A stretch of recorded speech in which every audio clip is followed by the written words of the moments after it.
Nigel Teddy Cross from Parliament, and I'm the Secretary for Local Government with the MDC.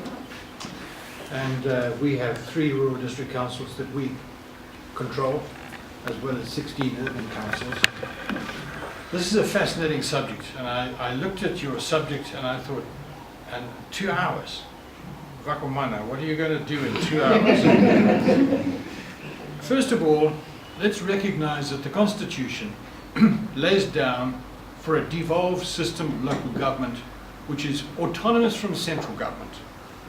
And the provisions in sections 273, 274, 275 onwards are extremely powerful. And they give elected local authorities power to govern, independent of the central government, the areas for which they are responsible. Now, I don't know how the minister is going to deal with that.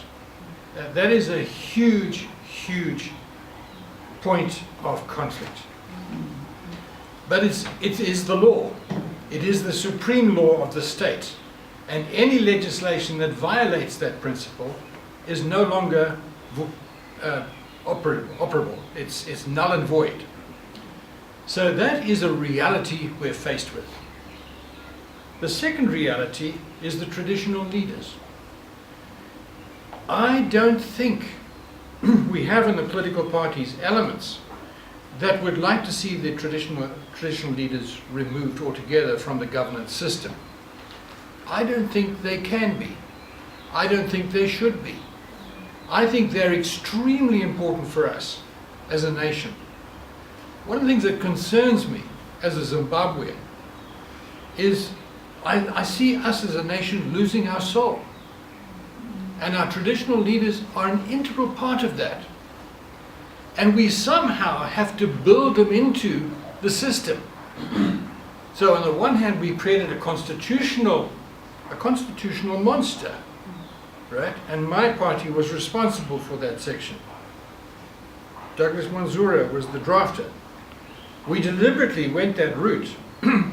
And I think that there is now a huge area of conflict between the role of traditional leaders and the new authority given to local authorities. And I think it's very important for us to resolve that, and to resolve it in the new legislation that's coming forward. And I've talked to Chief Chiramba, and he agrees with me. And he's asked for consultation on a national basis to resolve this issue. The third critical thing is the land reform program. Now, the land is not reformed. All we've done is screwed it up, okay, big time.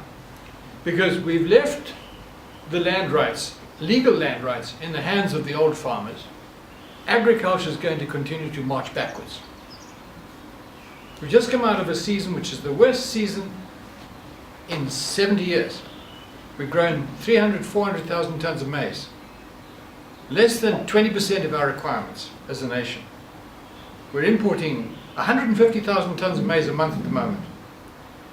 We're importing 100% of our wheat. We used to be self-sufficient. We're importing everything. Importing 180,000 tons of milk. We used to be self-sufficient. We now produce 57,000 tons of milk a year. We used to be the major exporter of beef in Africa. CSC was the biggest meat company in Africa. Now, we are nothing. We eat chicken. So, you cannot make progress in that area until the issue of land rights is resolved. And this is not just limited to the former commercial farming areas. It includes the communal areas. If you read Nigel Chanakiri, who was the guy who did the study? Professor Matondi.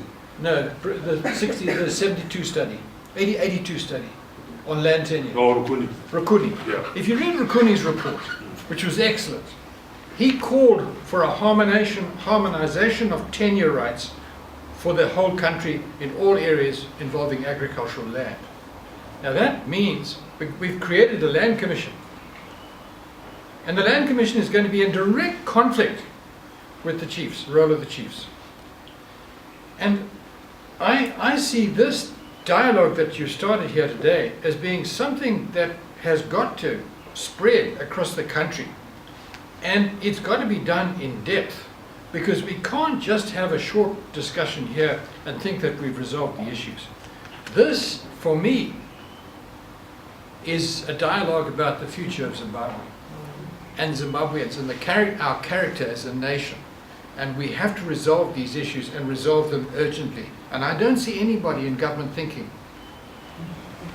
I'm Jennifer Catarere, and I work with IUCN around conflict and natural resource governance. I think there's some really valuable points that have come up. I will say that I'm also a lawyer. And one of the things that strikes me is this idea that we can think about legal effectiveness by only looking at law. You know, what makes law effective? It's not just the nature of the statute or the reconciliation of those responsibilities and mandates. It's also about the context in which that operates. And from a sociological perspective, you know, what is that context? It's about power. It's about, and I'm not talking about power between political parties, but how different parts of society can impact on those choices. So for me, I think the critical thing here, if you're really thinking about changes within local government, you have to begin to think about that counterpower. What is the counterpower that people hold, whether it be in terms of representation, elected authority, or traditional authority, or through advocacy, and so on. That's one aspect that really needs to, you can't address the powers of the RDC without thinking about what are the powers of the people within this. And it has to go beyond just looking at the law.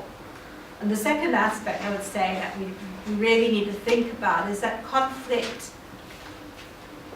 takes place in a context of social instability. Normally, if you have conflict between different authorities, so if I say in Northern America there's conflict around water use in the central part of America, they resolve that conflict through the courts and so on. There's systems for resolving that conflict.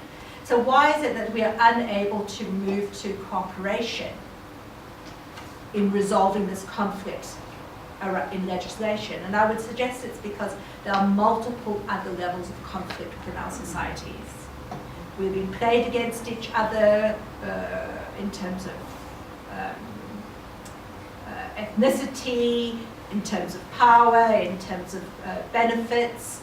Your report talks about how donors and other intervening agents play that game as well and create other levels of conflict. So I'm interested that you asked that question about these other external agents who are working, so donors and NGOs who are working at that community level, but you're not asking the question about who else, what else is driving conflict.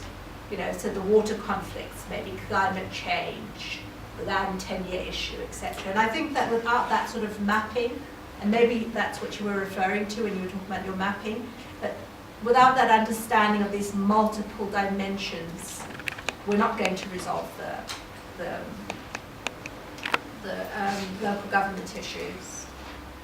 Okay, most of us here are from PB&Z, but I see a lot of this issue being resolved by legislation, and I'm just wondering how, as civil society, we're going to finally coordinate. I think, Collins, you mentioned it, there's a lack of coordination amongst us as civil society, together with our donors, to actually say, okay, this is an issue that's on the table. Who is actually working with the parliamentarians as, you know, the legislation is being drawn up in terms of the provision for the traditional leaders, and so, you know, the rest of us sit and talk about it and say, oh, this is a problem. And then I know that what we've heard is that the government are, they're keen to have us as civil society work with them and you know, shadow them and bring our suggestions to the table. But I'm wondering, how are we as civil society coordinating ourselves to say, okay, whichever lawyers or legal representatives we have, whether it's ZLHR or LRF or which committee is there from our side to actually speak with, not just with government, we have a link to the communities as well. So I really do believe we are having conversations, and we see these things in our work in the field all the time. We do see the challenges between the RDCs and the traditional leaders, but somehow we're not bringing this back to the city, we're not bringing it back to the policymakers. So at almost all the events we go to, one of the main challenges, the main reasons that we're not making a lot of headway is because in civil society we're not speaking with a coordinated voice.